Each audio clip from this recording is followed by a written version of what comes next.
Hello, today for my subculture, I'll be talking about acting. I'm an actor, that is my subculture, and I've been out here about 13 years pursuing that. Overall, I've been doing it for a little over 15 years, and so I definitely see some of Hofstede's dimensions when it comes to this subculture.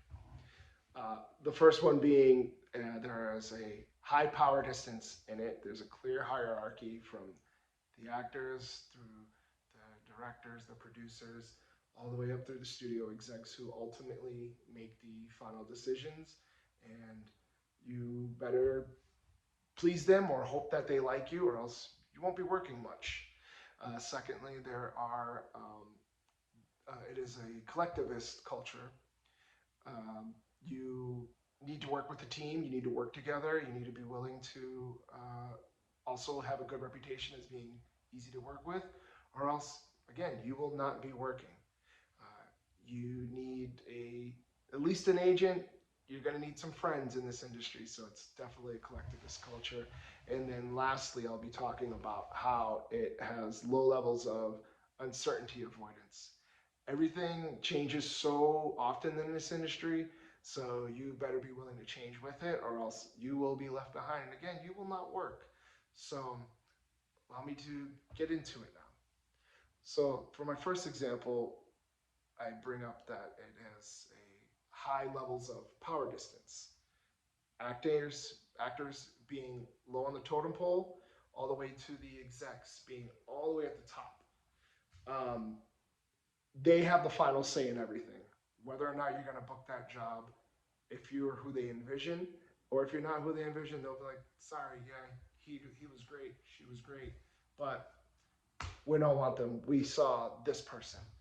Um, Also, you hear stories. There was that New York Times report from about 5 years ago.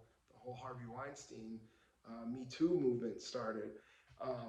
That goes way past Harvey Weinstein. Luckily, New York Times and these women came forward to talk about these things.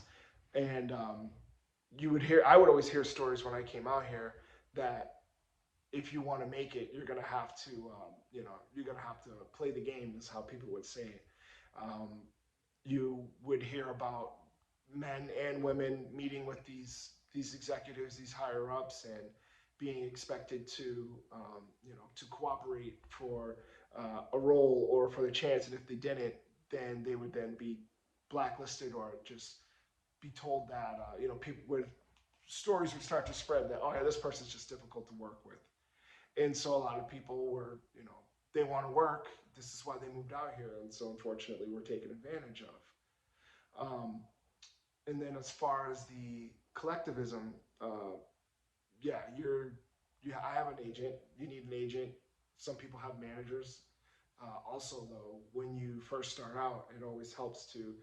I like to, collab. When I was in film school, I would work with people that were aspiring directors or writers, and we would work together. We would write things together. We would shoot short films, and you see that a lot. And then eventually, the hope is maybe somebody makes it and then starts to take you along. For an example, I used to work with Quinta Brunson at BuzzFeed, and she's the creator of Abbott Elementary on ABC. And I didn't like write with her or anything, but there are three people that I worked with at BuzzFeed that did write with her and did shorts with her and did a lot of outside projects with her. There are now writers on the show, and they now have they're full-time staff writers on the show, and it was because they all work together. If you have that individualistic mindset, it's going to be really hard to make it because you need people.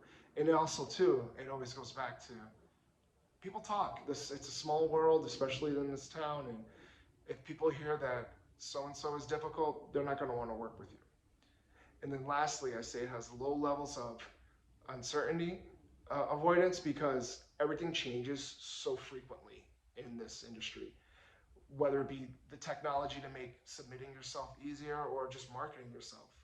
When I got out here, the way you marketed yourself was you sent out one sheets, which were essentially postcards with your headshot on them and your resume attached, and you would send them to casting directors, and you would just hope that somebody saw it and would call you in for something. And you look at this like, oh wow, this guy fits my profile. I'll bring him in. We'll try him out.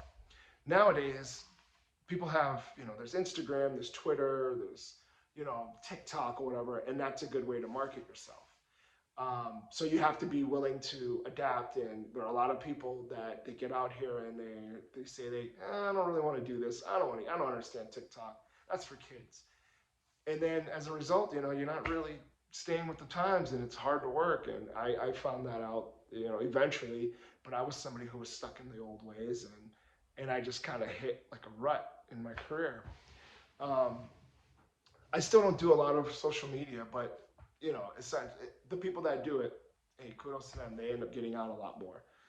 So yeah, so those are my examples of my subculture and acting, using Hofstede's dimensions to just shed a little more light onto it.